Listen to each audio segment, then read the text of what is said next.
Un café, s'il vous plaît. Un café pour la table 6. Ligne droite, Combien je vous dois? C'est beaucoup trop cher. l'addition. Bonjour messieurs, Jean Messia, Faites Zaïd qui s'installe. Bonjour à tous les deux. Bonjour. Et merci d'être là comme chaque jeudi matin. Jean Messia, c'est vous qui avez la parole pour commencer ce débat. Oui, je voulais vous parler d'une petite anecdote qui a été lourde de sous-entendus cette semaine, puisque vous savez que dans une école niçoise, le cours privé Cyrano, très exactement, spécialisé qui plus est dans les hauts potentiels intellectuels, c'est-à-dire les enfants précoces, eh bien, la maîtresse dans la classe parlait des animaux qui voyaient aussi bien le jour et la nuit. Et le petit garçon de répondre à sa maîtresse, bah oui, ce sont des animaux nyctalopes. Et l'institutrice, pensant se faire insulter, a hardiment exclu le jeune insolent malgré lui, pensant sans doute à une insulte sur la mère. Bon. Cette anecdote m'a particulièrement étonné parce qu'elle est révélatrice, je crois, de deux choses. La première, c'est le niveau de formation de plus en plus médiocre des professeurs et des instituteurs. On a souvent dit de l'éducation nationale qu'elle était de plus en plus une fabrique à crétins. Mais le problème, c'est que pour fabriquer des crétins, il en faut d'autres, en grand nombre. Donc, n'est-ce pas là un cercle vicieux qui s'est installé entre, finalement, des enseignants dont le niveau lui-même a baissé et qui impacte le niveau des élèves. Alors, c'est toujours l'histoire de la poule et de l'œuf. Est-ce que c'est le niveau des élèves qui a commencé à baisser, et on connaît évidemment un certain nombre de facteurs qui l'ont fait baisser ces 40 dernières années, entre autres le pédagogisme, l'immigration massive évidemment d'enfants qui arrivent dans des classes surchargées et qui ne maîtrisent pas la langue.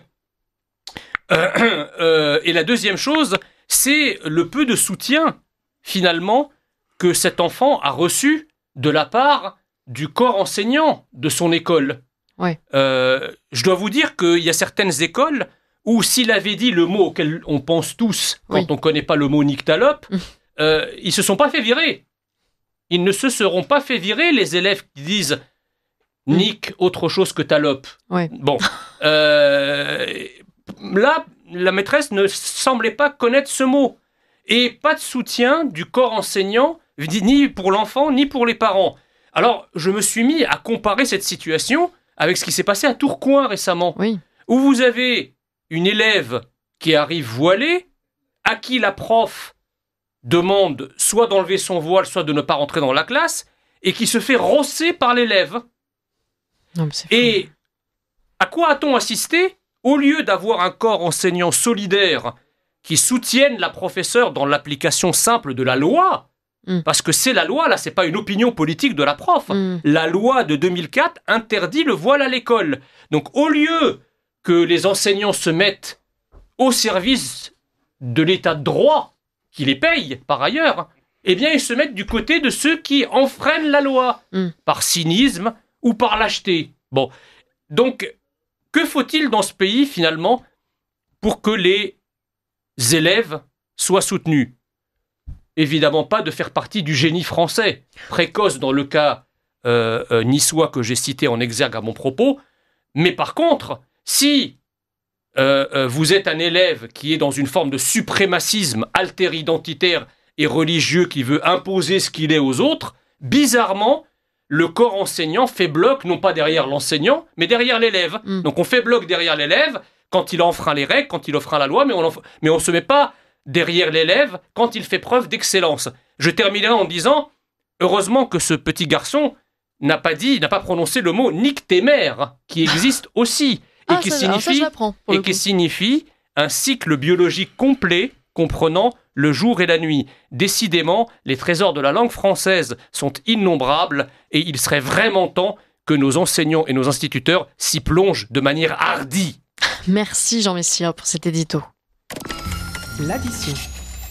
Alors, deux sujets ce matin, ce que vous venez d'évoquer, la laïcité, l'entrisme islamiste à l'école et puis le niveau, la réussite, l'apprentissage, le niveau scolaire en France est désastreux, on en parlera dans un instant. Faites Zaïd d'abord, je voudrais que vous réagissiez à cet édito de Jean Messia. Moi, ça me fait rire. Ça me fait rire. Ça me fait rire parce que ça me fait penser à Éric Zemmour. Bah pourquoi? Ça me fait penser à Éric Zemmour en janvier qui retweet un article de Libération qui dit « Amandine mange à la cantine l'africation, nouveau chic de langage des adolescents. » Et notre cher Zemmour tweet en disant « Le grand remplacement n'existe pas ». Alors il faut savoir, dans le même cas, que l'africation est un phénomène phonétique qui consiste à articuler une consonne en 2 phases. C'est du français. Oui, ça n'a rien c'est exactement à voir la même avec, chose de ce qui s'est passé à Nice. Enfin, Votre président Éric Zemmour a fait exactement la même chose. Je ne crois absolument pas à cette théorie, puisque vous savez très bien que les adolescents non seulement galvaudent des mots existants, donc ils ont dû entendre dans africation le mot africain, et ils ont utilisé ça comme étant quelque chose d'exotique. Ça, c'est les adolescents. Quand les adolescents sont capables...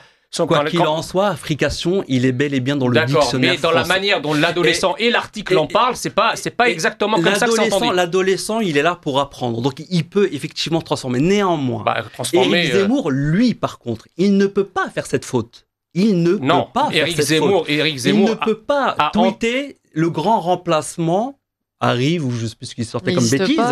Voilà, le grand remplacement n'existe pas, sous-entendu alors que africation est un mot français. C'est adolescent. Et quoi couper, c'est un mot français absolument pas. Mais si vous mettez Éric Zemmour au même niveau que des adolescents qui apprennent des choses, vous savez que c'est un individu qui voulait être président de la République quand même. Kwakubé est utilisé beaucoup plus qu'africation, et d'une part, et d'autre part, la manière, encore une fois, Éric Zemmour n'est pas dupe quand on utilise ce mot. Alors qu'on connaît, je pense même que les jeunes qui utilisent ce mot n'en connaissent pas la véritable signification. Je parlais tout à l'heure de la baisse de niveau. Vous avez bien même vu qu'une instite, elle est incapable de connaître le mot nyctalope, alors que normalement, elle est censée être formée parfaitement dans la langue française. Donc imaginez le niveau des élèves. Donc je pense qu'il y a un espèce d'artefact, comment dirais-je, auditif dans le mot africation qui a enduit d'erreurs, pour parler comme les jeunes, ceux qui l'utilisent. Mais en réalité, ils ne l'utilisent pas dans le sens de ce français dont vous parlez, qui malheureusement est en perte de vitesse. Monsieur Messia, ceux qui l'utilisent, or Éric Zemmour, en bon français, qui s'est présenté à la présidence, n'a pas à faire cette faute. Il n'a pas fait de faute. Okay. Il a commenté. Bon, le débat sur la sémantique est passé. Sur le sujet plus profond du niveau des enseignants, de formation des enseignants, parce que c'est quand même ça aussi surtout qui pose problème. Là, on a quand même effectivement un jeune élève qui emploie un mot qu'un professeur ne connaît pas, qui se fait virer de classe. Ça dit quand même quelque chose. C'était l'introduction de Jean Messias sur le niveau des enseignants et sur le niveau qu'ils vont justement transmettre à ces... Enfin, en fait, dans le classement PISA, la France a une place vraiment, mais c'est chaotique quand même là, le niveau de la France. Donc on parlera de laïcité, tout ça tout à l'heure, parce que c'est quand même le sujet d'actualité en ce moment.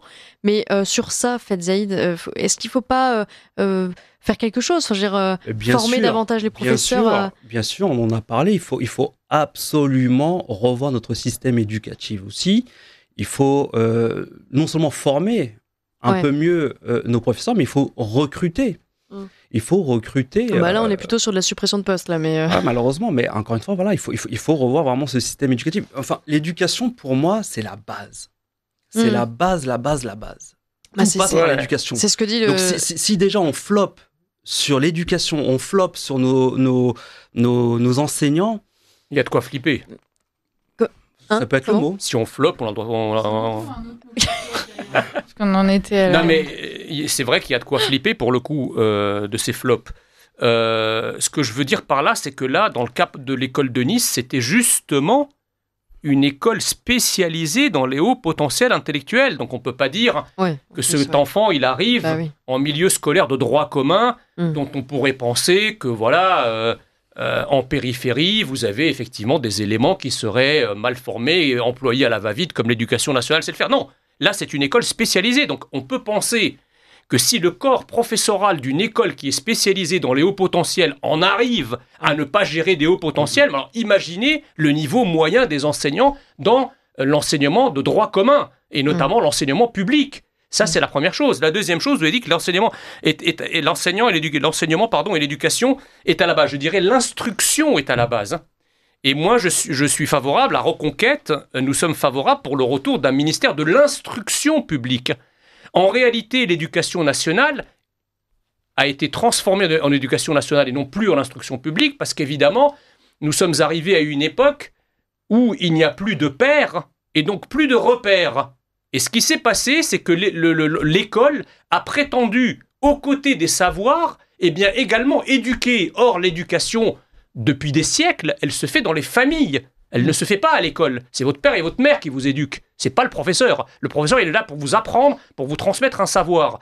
Et donc, c'est là où nous avons fait rentrer le loup dans la bergerie, c'est-à-dire qu'à partir du moment où l'école est devenue une machine à éduquer, elle est devenue de moins en moins une machine à instruire, parce que dans l'éducation, chacun éduque ses enfants comme il veut. Or, depuis les années 80, l'éducation dite nationale est en réalité une éducation antinationale, c'est-à-dire qu'est rentrée par le biais de l'école toute l'idéologie de mai 68 dont étaient imbibés et gangrénés tous ces professeurs des années 70 et 80 qui ont donc formé les jeunes générations, et en particulier les jeunes générations issues de l'immigration, non pas à l'amour de la France, mais plutôt à la détestation de la France, en expliquant que la France est un abominable pays colonial, pays raciste, pays esclavagiste, pays antisémite, etc., etc.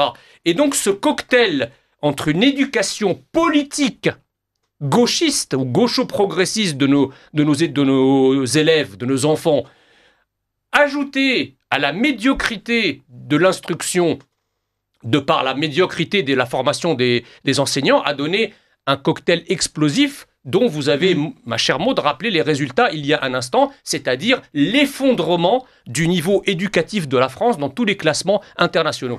Vous êtes d'accord, Fadil, avec ce que dit Jean Messia, notamment sur la nuance entre l'éducation et l'instruction ? Pour moi, l'éducation nationale, de toute manière, il faut le revoir à zéro. Il n'est plus en adéquation avec nos élèves, avec nos enfants. Il n'est plus en adéquation avec notre époque. Et en effet, il faut revoir tout le système. Ça va au-delà de tous les problèmes d'autorité, ça va au-delà, tout ça, quoi. Il faut revoir tout le système. Il faut revoir le système éducatif. Quand vous dites que ça doit être en adéquation avec notre époque, ça veut dire quoi précisément ? C'est justement ça qui est critiquable. Ça veut dire qu'aujourd'hui, nos enfants ont changé, la technologie a changé. Et voilà. Et aujourd'hui, notre système éducatif n'est plus en mesure d'éduquer, d'apprendre à nos enfants les bases. C'est au corps enseignant de s'adapter, c'est à l'éducation de s'adapter. Je crois, si vous voulez, je pense que ce que croit dénoncer Fetzeïd, c'est en réalité le gros problème. C'est-à-dire que l'éducation nationale n'a cessé non seulement de s'adapter à son époque, mais de s'y adapter idéologiquement, politiquement, au point finalement d'oublier sa mission première, qui est celle, encore une fois, d'instruire, c'est-à-dire d'apprendre à lire, à écrire et à compter, déjà, à nos enfants. Voilà. Et je pense que si l'éducation nationale avait au contraire fait preuve de conservatisme, c'était pensé comme un sanctuaire de la transmission des savoirs, à l'abri de toutes les modes idéologiques, de toutes les évolutions sociales ou sociétales, je pense qu'on aurait gagné à conserver finalement le socle des savoirs minimaux qui aujourd'hui fait défaut à une proportion de plus en plus grande et donc de plus en plus inquiétante de nos enfants. Le problème de l'éducation nationale, c'est que c'est une machine à relayer toutes les modes de l'instant.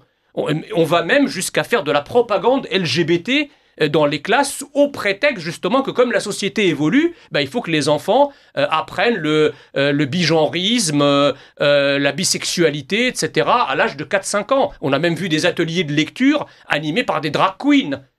Également dans cette ère du temps qui consiste à brouiller les limites et brouiller tout ce qui fait finalement notre ipséité, c'est-à-dire notre nature profonde. Voilà. Donc, je ne pense pas que le problème de l'éducation nationale soit un problème d'adaptation à son époque. Au contraire, elle s'adapte tellement trop à son époque que ça en devient dangereux. Encore une fois, il y a un juste milieu. Quand je dis on s'adapte, c'est pas on s'adapte par rapport à ce que vous avez dit, c'est on s'adapte à notre temps.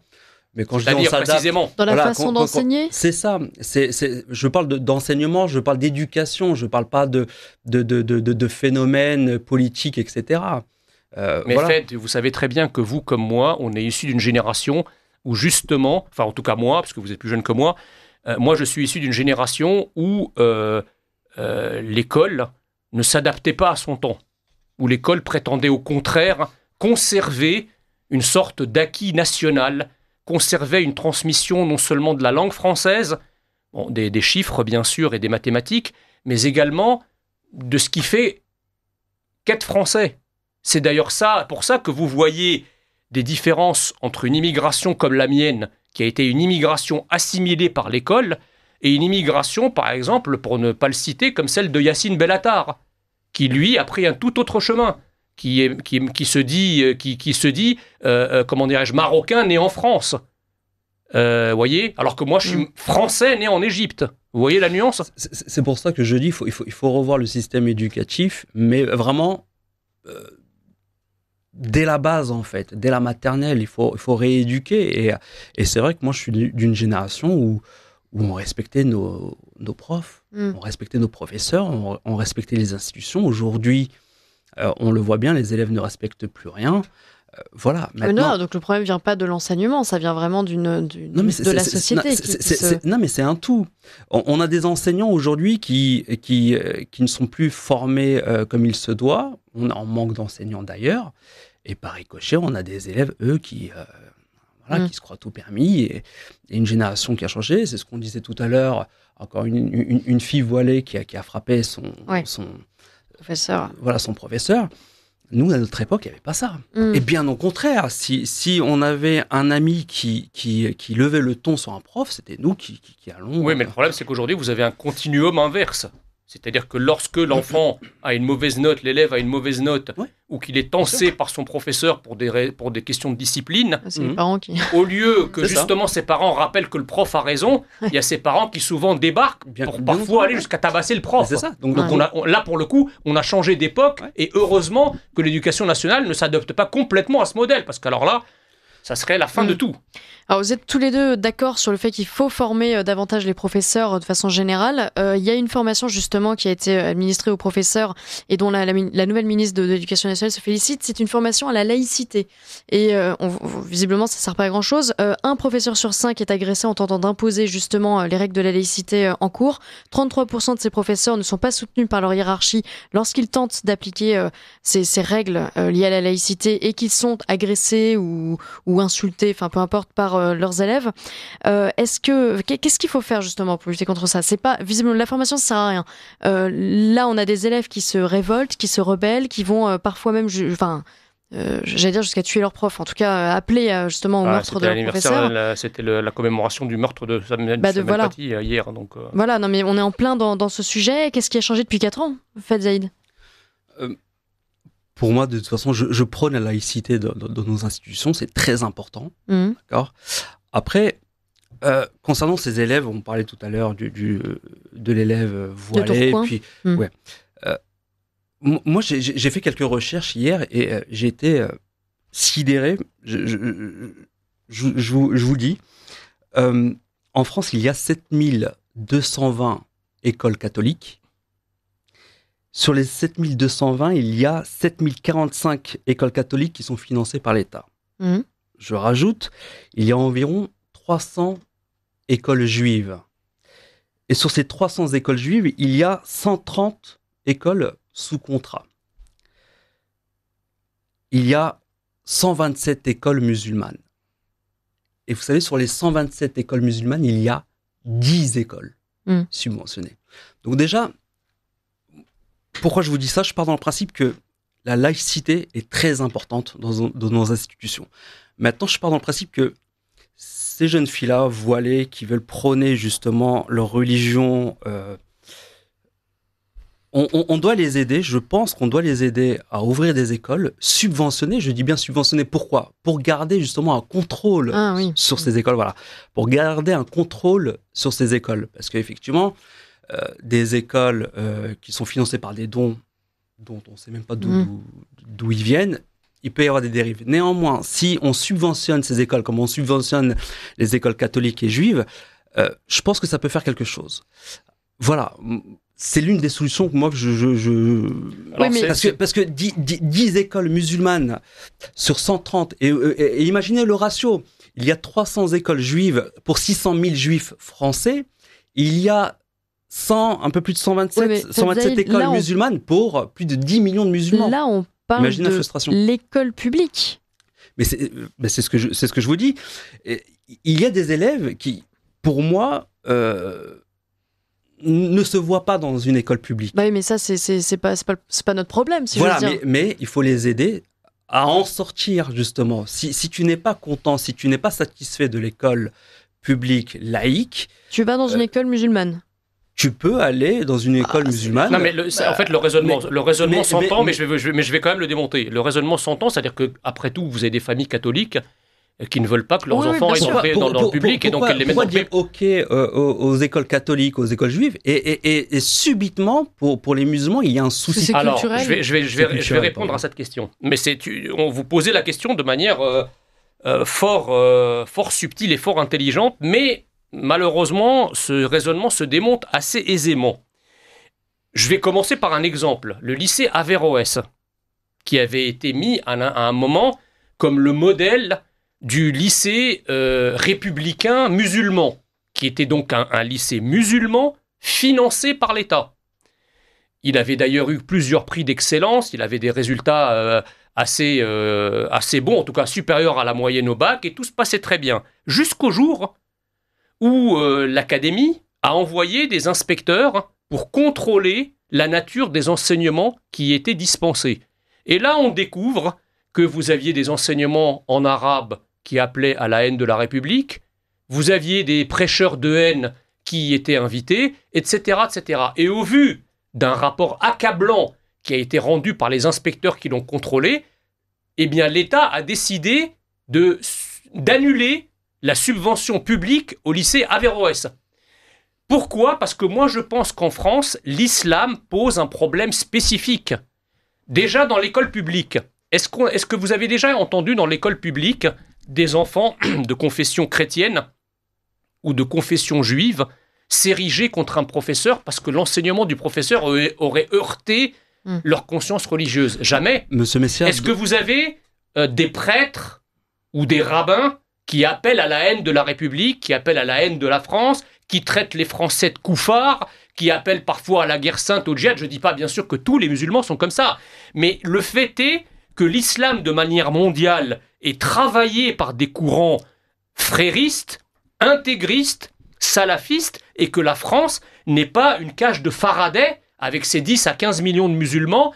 Il n'y a pas une barrière étanche qui empêche l'islam en France d'être travaillé par ces courants. Monsieur Messia, Quand vous avez par exemple des pourcentages, et j'en terminerai par là, des élèves musulmans, vous savez, ces sondages qu'on fait régulièrement auprès des jeunes musulmans, et qui vous expliquent, pour les moins de 18 ans, c'est une très large majorité qui estime que les lois de l'islam sont supérieures aux lois de la République. Je ne suis pas sûr que si vous faites le même sondage chez les enfants juifs ou chez les enfants chrétiens, vous obteniez le même type de résultat. Vous comprenez d'abord parce que la France est déchristianisée et qu'il y a de moins en moins de juifs, précisément parce que, à la faveur de certaines immigrations, il y a une explosion de l'antisémitisme et donc les juifs s'en vont. Donc tout ça pour vous dire que l'islam pose un problème spécifique à la France que ne posent pas les autres religions. Excusez-moi, mais pour dire les choses brutalement, et c'est pour ça, puisque votre question portait sur la laïcité, pourquoi en fait cette loi et ces cours sur la laïcité ne servent à rien? Parce qu'en fait, on ne nomme pas les choses. Quand vous entendez une Nicole Belloubet vous expliquer doctement il y a quelques années que Dominique Bernard et Samuel Paty ont été tués par des atteintes à la laïcité, c'est là où vous comprenez que le logiciel idéologique du système est une atteinte à l'intelligence. Monsieur Messia, vous m'avez parlé d'une école musulmane. Je vais vous poser une question. Donc, par ricochet, vous êtes d'accord de ce qui se passe avec l'école Stanislas? Qu'est-ce qui se passe à l'école Stanislas? Il y a eu un appel au djihad? Il n'y a pas eu un problème avec... Non. Il y a eu des appels à la haine? Il n'y a pas eu un problème. Je parle de problème, je ne parle pas de... Non. Il n'y a pas eu un problème avec l'école Stanislas? L'école Stanislas, si vous voulez, c'est un contre-feu qui est allumé par le système idéologique gaucho-progressiste antinational pour dire, vous voyez, c'est toujours la théorie du rééquilibrage. Non. C'est-à-dire que, par exemple, vous savez, depuis qu'on a découvert que le meurtrier de Philippines est un Français de souche, vous avez toute la horde de la diversité islamisée des gauchistes qui vous disent « Ah, ben là, c'est le meurtrier de souche. » Donc, comme si c'était une excuse pour en importer des millions d'autres étrangers. Non, cela ne tient pas la route. Monsieur Messia, encore une fois, je compare ce qui est comparable. Vous m'avez parlé d'une école musulmane où effectivement il y a eu des dérives à l'intérieur. Non, mais attendez, quel genre de dérive, excusez-moi? Il y a eu une dérive, point. Non. L'école Stanislas, non. il y a eu un problème aussi. Donc, c'est quel problème? C'est un problème qui est fait. Bon. C'est quoi le problème? Dites-moi quel est le problème spécifique de l'école Stanislas, à part le fait qu'il soit trop catholique. Bah voilà. Donc l'école musulmane, vous êtes en train de lui reprocher qu'elle soit trop musulmane? Oui, parce que quand on est parfois... Et par contre, l'école catholique, donc l'école Stanislas, vous lui reprochez pas d'être trop catholique? Non, parce que quand il y a un deux poids deux mesures. Non, pas du tout. Très bien. Parce que quand l'école est trop catholique, cela... Non mais voilà, on revient au deux poids deux mesures. Non, mais vous savez... Donc l'école musulmane qui a été subventionnée, elle est beaucoup trop musulmane. L'école catholique, il y a une petite dérive sur effectivement l'homosexualité ou autre, elle est trop catholique, mais ça va tout bien. Attendez, non, mais c'est pas ça le problème. Qu'est-ce qui se passe à l'école? Attendez, l'école Stanislas, vous n'avez pas eu des suprémacistes blancs catholiques qui ont été invités pour appeler à tuer les étrangers. Attendez, il faut comparer ce qui est comparable. J'ai compris vous voulez allumer un contre-feu par rapport à un intégrisme et un fanatisme religieux qui tue dans notre pays. Monsieur Messia, juste un mot et je vous laisse parler. Qu'on le veuille ou non, c'est terrible à dire, mais la seule religion au nom de laquelle on tue en France, je répète, la seule religion au nom de laquelle on tue en France, c'est l'islam. Il n'y a pas de terrorisme chrétien, il n'y a pas de terrorisme juif en France. Il n'y en a pas. Ok, d'accord. Monsieur Messia, encore une fois, vous êtes le pro... En France, je dis en France. Vous êtes le pro pour relever à chaque fois les petites épines. Ah non, oui, justement. C'est les irritants, le diable est dans les détails. Sur les 127 écoles musulmanes, dont 10, on va dire maintenant 9 écoles subventionnées, est-ce qu'il y a un problème? Non, il n'y a pas de problème. Arrêtez de soulever à chaque fois la minorité. Je vous dis, je vais vous expliquer. L'islam en France, je vais vous expliquer mon point de vue. L'un des ADN de Reconquête, c'est de penser que l'islam est incompatible avec la République. Je vais vous expliquer moi mon ADN. Et moi, je pense que l'islam est incompatible avec la République. D'accord. Alors, je vais vous expliquer moi mon ADN. L'islam est compatible avec la République. En fait, l'islam, vous vous rendez compte qu'il y a 10 millions de musulmans en France. Imaginez si les 10 millions de musulmans en France étaient comme vous le dites, aujourd'hui la France serait déjà retournée depuis bien longtemps. C'est bien que tout va bien. L'écrasante majorité des musulmans, l'écrasante majorité des musulmans, je vais vous expliquer, l'écrasante majorité des musulmans de France travaillent, paient leurs impôts. Et vous regardez les statistiques sont là, et vous aimez les chiffres, regardez les chiffres. L'écrasante majorité des musulmans de France sont pour la laïcité. Monsieur Messia et Reconquête surfent, comme d'habitude, sur une minorité qu'il faut combattre. Et je le dis, vous savez, il faut combattre. Vous pouvez pas surfer sur une vaguelette. Pour surfer, il faut une vague. L'islam et la République sont compatibles. Je parle au sens large du terme. L'islam, les musulmans de France sont compatibles avec la République. D'accord. Il y a une certaine dérive de l'islam qu'il faut tous combattre. Il faut qu'on Est-ce que les musulmans la combattent? Il reste 1 minute. Mais vous savez, encore une fois, Monsieur Messia, les musulmans aujourd'hui, et je parle avec beaucoup de musulmans parce que j'ai relevé cette problématique. Je suis de cette confession et je leur dis mais pourquoi vous vous réveillez pas? Pourquoi vous n'allez pas justement manifester? Et vous? Les musulmans. Je parle des musulmans. Et vous savez ce qu'on me répond? On me répond, mais Fed, on en a marre. À chaque fois qu'il y a un problème, on nous matraque. Qu'est-ce que tu veux qu'on fasse? Non, marre de ces problèmes. Quoi qu'il arrive, parce que marre de manifester, c'est... Ouais, mais ils sont pas entendus. Un truc tout con, hein. Sur CNews, je vois les débats. Est-ce qu'on invite une femme voilée ou un musulman pour pouvoir justement débattre correctement? Mais non, Jamais. Mais c'est normal, ça c'est normal quand même. On va quand même pas faire la propagande du voile à la télé. Mais c'est pourquoi BFM, il y a des femmes voilées qui interviennent? C'est ce que j'accuse, c'est pas une propagande. Encore une fois, c'est votre pensée, cher Messia. Le voile n'est pas un bout de tissu, c'est un bout de charia, le voile. Donc vous êtes en train de me dire que toutes les femmes voilées en France font de la politique? Ah bah bien sûr. Vous pouvez d'une manière ou d'une autre. Vous pouvez me déterminer quels sont les éléments que vous avez qui prouvent, qui mettent le voile. Alors, très bien. Quand vous voyez une femme voilée, dans la rue, qu'est-ce qui vous dit que cette femme voilée, elle est politique? Il y a 40 ans, il y avait des musulmans en France et on voyait pas de voile. Monsieur Messia. Donc qu'est-ce qui s'est passé? Attendez, qu'est-ce qui s'est passé depuis? C'est un choix. Dites-moi. Je vous pose une question simple. Quand vous voyez une femme voilée oui, dans la rue. c'est un étendard islamiste, oui. Quand vous voyez une femme voilée, Oui, vous voyez une femme voilée dans la rue, Alors, là, elle est devant vous. D'accord. Qu'est-ce qui vous fait dire que cette femme voilée Déjà, elle est politique? déjà, c'est une agression visuelle. On va devoir mettre- pas seulement pour moi, mais pour tous les Français. Répondez à ma question, monsieur et je Messia. termine en disant Qu'est-ce qui fait qu'il y que a cette femme 40 voilée est politique Alors, quand je vous vais la vous voyez? dire, il y a 40 ans, il y avait des musulmans en France et il n'y avait pas de voile. Donc, qu'est-ce qui s'est passé? Est-ce que les mères et les grands-mères des musulmans actuels étaient de moins bonnes musulmanes? Ou est-ce qu'il y a eu une mise à jour du Coran depuis qui impose le voile aux musulmans actuels? Je Qu'on vous m'explique. Je vous propose d'en reparler la semaine prochaine. Faites Jean Messia, merci pour ce débat très, très musclé aujourd'hui. C'était sympa. À la semaine prochaine.